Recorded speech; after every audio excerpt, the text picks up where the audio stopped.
എല്ലാവർക്കും സുഖമാണെന്ന് വിശ്വസിക്കുന്നു. PM കിസാൻ സമ്മാൻ നിധിയുമായി ബന്ധപ്പെട്ട വളരെ പ്രധാനപ്പെട്ട ചില അറിയിപ്പുകളാണ് ഈ ഒരു വീഡിയോ നിങ്ങളുമായിട്ട് പങ്കുവെക്കുന്നത്. പ്രധാനമായിട്ടും പുതിയ അപേക്ഷകളുമായിട്ട് ബന്ധപ്പെട്ടും അതുപോലെ തന്നെ കഴിഞ്ഞ ഗഡുക്കളെല്ലാം മുടങ്ങിയതുമായി ബന്ധപ്പെട്ടും PM അക്സസാർക്ക് കർഷക രജിസ്ട്രേഷൻ ID-യുമായി ബന്ധപ്പെട്ടും വളരെ പ്രധാനപ്പെട്ട 3ഓളം അറിയിപ്പുകളുണ്ട്. വീഡിയോയുടെ വിശദാംശങ്ങളിലേക്ക് കടക്കുന്നതിന് മുമ്പ് കൂടുതൽ ആളുകളിലേക്ക് ഇൻഫർമേഷൻ എത്താൻ ഷെയർ ചെയ്യുക, ലൈക്ക് ചെയ്യുക, ഫേസ്ബുക്കിലൂടെ കാണുന്ന ആളുകൾ ഫോളോ ചെയ്യുക. വീഡിയോയുടെ വിശദമായ വിവരങ്ങളിലേക്ക് വരാം. പ്രധാനമന്ത്രി കിസാൻ സമ്മാൻ നിധി തുക ഇനി 21ാമത്തേതാണ് ലഭിക്കേണ്ടത്. അടുത്ത മാസം ദീപാവലി നടക്കുമ്പോൾ അതിനു മുമ്പ് തുക ലഭിക്കുമോ എന്നുള്ളതാണ് പലരും ആകാംക്ഷയോടുകൂടി ഉറ്റുനോക്കുന്നത്. സാധ്യത കുറവാണ്, എങ്കിലും അത് ലഭിച്ചൂടാ എന്നൊന്നും പറയാൻ ആകില്ല. ഇനി നമുക്ക് ലഭിക്കേണ്ടത് ഓഗസ്റ്റ്, സെപ്റ്റംബർ, ഒക്ടോബർ, നവംബർ മാസത്തെ തുകയാണ്. അപ്പോൾ ഇതിൽ ഓഗസ്റ്റ് മാസം കഴിഞ്ഞു, സെപ്റ്റംബർ മാസം പകുതി കഴിഞ്ഞു, ഒക്ടോബർ, നവംബർ മാസങ്ങളാണ് ശേഷിക്കുന്നത്. ഇതിൽ ഈ 2 മാസത്തിനുള്ളിൽ എന്തായാലും ലഭിക്കുന്നതാണ്. കഴിഞ്ഞ ഗഡു നമുക്കറിയാം, അതിന്റെ ഒരു സമയം കഴിഞ്ഞ് ഓഗസ്റ്റ് മാസം 2-ാം തീയതിയാണ് ലഭിച്ചത്. അതിന് കാരണം പ്രധാനമന്ത്രിയുടെ ഇതിനു വേണ്ടിയിട്ട് ഷെഡ്യൂൾ ചെയ്തിട്ടുള്ള ദിവസങ്ങൾ ഉണ്ടായിരുന്നില്ല. കാരണം വിദേശ സന്ദർശനങ്ങളിലായിരുന്നു. ആ ഒരു കാരണം കൊണ്ട് മാത്രമാണ് അത് നീണ്ടുപോയത്. അപ്പോൾ ഈ ഒരു ഗഡുവിലോ അല്ലെങ്കിൽ നവംബർ മാസത്തിലോ തീർച്ചയായിട്ടും ലഭിക്കുന്നതാണ്. അപ്പോൾ ഏറ്റവും കൂടുതൽ സാധ്യത നവംബർ മാസത്തിൽ ലഭിക്കാനാണ്. ദീപാവലിക്ക് മുമ്പ് ലഭിക്കുകയാണെങ്കിൽ ഒക്ടോബർ മാസത്തിൽ തന്നെയാണ് അത് ലഭിക്കുക. എന്തായാലും കാത്തിരിക്കുന്ന ആളുകൾ ഇനിയും എന്തെങ്കിലും ചെയ്യാനുണ്ട് എങ്കിൽ, അല്ലെങ്കിൽ നിങ്ങളുടെ സ്റ്റാറ്റസ് പരിശോധിച്ച് നിങ്ങൾക്ക് റീകെവൈസിയോ മറ്റെന്തെങ്കിലും അതിൽ കാണുന്നുണ്ട് എങ്കിൽ അതെല്ലാം പരിഹരിക്കാൻ വേണ്ടിയിട്ട് ശ്രദ്ധിക്കുക. 19ാമത്തെ ഗഡു വരെ ലഭിച്ചിട്ടുള്ള ആളുകൾക്ക് 20ാമത്തെ ഗഡു മുടങ്ങിയിരുന്നു. അതിനുള്ള കാരണം വെബ്സൈറ്റിൽ തന്നെ വ്യക്തമാക്കിയിട്ടുണ്ട്. അത് നമ്മൾ നിങ്ങളെ അറിയിച്ചതാണ്. അതായത് ചില ഒഴിവാക്കൽ മാനദണ്ഡങ്ങളിൽ സംശയാസ്പദമായിട്ട് ചില അക്കൗണ്ടുകൾ താൽക്കാലികമായി മരവിപ്പിച്ചിരിക്കുന്നു എന്നുള്ളതാണ് വെബ്സൈറ്റിൽ വ്യക്തമാക്കിയിട്ടുള്ളത്. പ്രധാനമായിട്ടും ഒരേ റേഷൻ കാർഡിലുള്ള 2 അംഗങ്ങളൊക്കെ ഈ ഒരു തുക വാങ്ങുന്നുണ്ട് എന്ന സംശയാസ്പദമായിട്ട് പല അക്കൗണ്ടുകളും ഇങ്ങനെ മരവിപ്പിച്ചിട്ടുണ്ട്.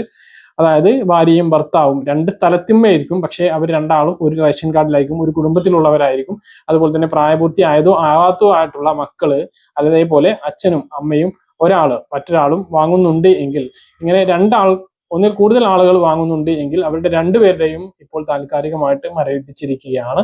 മറ്റു കാരണങ്ങൾ കൊണ്ടും ഇങ്ങനെ തുക മരവിപ്പിച്ചിട്ടുണ്ട്. അപ്പോൾ എന്തുകൊണ്ടാണ് എന്ന് നിങ്ങൾ കൃത്യമായിട്ട് സ്റ്റാറ്റസ് പരിശോധിച്ച് മനസ്സിലാക്കി അതിനൊരു അക്ഷയ കേന്ദ്രങ്ങളുടെയോ CSC കേന്ദ്രങ്ങളുടെയോ സഹായം തരിക.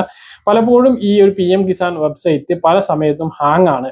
അതുകൊണ്ട് തന്നെ PM കിസാൻ വെബ്സൈറ്റുമായിട്ട് ബന്ധപ്പെട്ട് എന്തെങ്കിലും ആവശ്യത്തിന് ഈ ഒരു സെന്ററുകളെ സമീപിക്കുമ്പോൾ വഴിയൊഴുകുന്ന ഒരു സാഹചര്യമുണ്ട്. പ്രത്യേകിച്ച് പുതിയ അപേക്ഷകൾ വെക്കുന്ന സമയത്ത് ഇപ്പോൾ അപേക്ഷ സ്വീകരിക്കുന്നില്ല എന്നൊക്കെ പറഞ്ഞ് കള്ളം പറഞ്ഞുകൊണ്ട് മടക്കി അയക്കുന്ന ഒരു സ്ഥിതിയുണ്ട്. അവർ നിർബന്ധമായിട്ടും നമുക്ക് ചെയ്തു തരേണ്ടതാണ്. അത് അവരുടെ ജോലിയാണ്. സൈറ്റ് ചില സമയത്ത് ബ്ലോക്ക് ആയിരിക്കും, ചിലപ്പോൾ വളരെ സ്ലോ ആയിരിക്കും. എങ്കിലും അവർക്ക് മറ്റു ജോലികൾ ചെയ്യാൻ കഴിയുന്നില്ല എന്നുള്ള കാരണം കൊണ്ടൊക്കെയാണ് ഈ ഒരു പാവപ്പെട്ട ജനങ്ങളെ തിരിച്ചയക്കുന്നത്. അപ്പോൾ അത് നിങ്ങൾ മനസ്സിലാക്കുക. PM കിസാൻ വെബ്സൈറ്റിൽ ഇപ്പോഴും പുതിയ അംഗങ്ങൾക്ക് ചേരാൻ കഴിയും. നമുക്കറിയാം, മറ്റ് പദ്ധതികളെ പോലെയല്ല ചേർന്ന് പെട്ടെന്ന് ഈ ഒരു തുക ലഭിക്കുന്നില്ല. 5-6 മാസം അല്ലെങ്കിൽ 9 മാസത്തിനൊക്കെ ശേഷമാണ് പുതുതായിട്ട് ഒരാൾക്ക് ചേർന്നാൽ പോലും ഈ ഒരു പദ്ധതിയിലൂടെ ആനുകൂല്യം ലഭിക്കുന്നത്. എന്തായാലും ഇതുവരെ ചേരാത്ത ആളുകൾക്ക് ചേരാവുന്നതാണ്. 2018-19 സാമ്പത്തിക വർഷത്തിന് മുമ്പ് സ്ഥലം നമ്മുടെ പേരിലുള്ളവർക്ക് മാത്രമാണ് പദ്ധതിയിലേക്ക് അപേക്ഷിക്കാൻ കഴിയുക. അങ്ങനെ അല്ലാത്ത, അതായത് 2019 ശേഷം ഭൂമി വാങ്ങിയിട്ടുള്ള ആളുകൾ ഈ ആനുകൂല്യം ലഭിക്കുന്നുണ്ട് എന്ന സംശയാസ്പദമായിട്ട് പല ആളുകളുടെയും ഇപ്പോൾ കഴിഞ്ഞ ഗഡു തടഞ്ഞു വെച്ചിട്ടുണ്ട്. അപ്പൊ അതും ഒരു ഘടകമാണ്, തടഞ്ഞു വെക്കാനുള്ള ഒരു ഘടകമാണ്. അപ്പൊ 19 മുമ്പ് അല്ലെങ്കിൽ 2018-19 സാമ്പത്തിക വർഷത്തിന് മുമ്പ് സ്ഥലം പേരിലുള്ള ആളുകൾക്ക് മാത്രമാണ് പുതിയ അപേക്ഷ വെക്കാൻ കഴിയുക. ഇനി PM അക്സസാർക്ക് കർഷക രജിസ്ട്രേഷൻ ആണ്.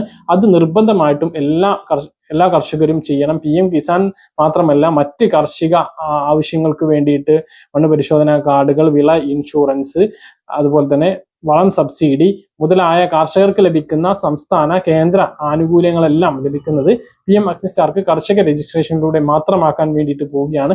അത് ഇനിയും ചെയ്തിട്ടില്ല എങ്കിൽ കൃഷി ഓഫീസിലെത്തിയോ അക്ഷയ കേന്ദ്രങ്ങളിലോ CSC കേന്ദ്രങ്ങളിലേക്ക് എത്തിയിട്ട് അത് ചെയ്യാൻ വേണ്ടിയിട്ട് ശ്രദ്ധിക്കുക. അതൊക്കെ പെട്ടെന്ന് ചെയ്യാൻ കഴിയുന്നതാണ് എന്നുള്ളതും ഓർമ്മിപ്പിക്കുകയാണ്. അപ്പോൾ അത് പൂർത്തീകരിക്കാൻ നിർബന്ധമായിട്ടും ശ്രദ്ധിക്കുക. അപ്പോൾ പറഞ്ഞ കാര്യങ്ങൾ കൃത്യമായിട്ട് മനസ്സിലാണെന്ന് വരുന്നു. ഇതുപോലെ ഇൻഫർമേഷൻ ലഭിക്കാൻ ചാനൽ സബ്സ്ക്രൈബ് ചെയ്യുക, ബെല്ലൈക്കൺ എനേബിൾ ചെയ്ത് വെക്കുക.